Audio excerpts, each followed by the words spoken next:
To start our chicken tinga, I am going to start off with the pan on medium-high heat, had some vegetable oil in there, and I feathered some white onions.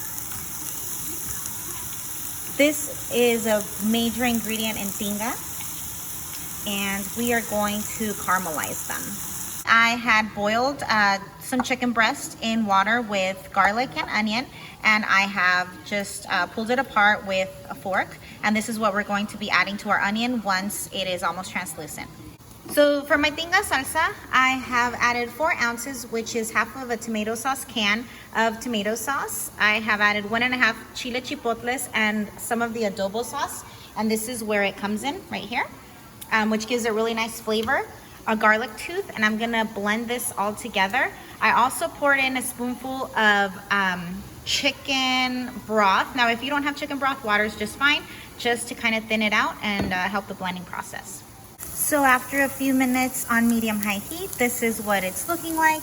If you can see right here, there's a little bit of caramelization, not too much. The onion is turning translucent, and right here it's all up to taste. If you want your bite of tinga to have a bit of a crunch, you know, stop right here and add the chicken.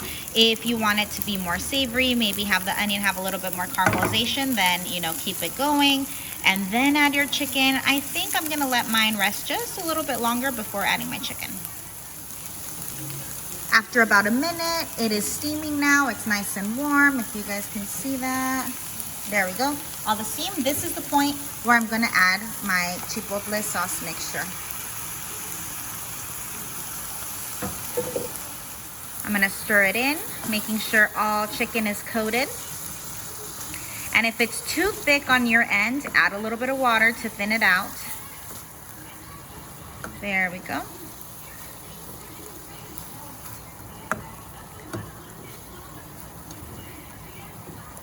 Add salt and pepper to taste. Let this cool and serve it over a tostada with lettuce, mayo, cheese, and some cured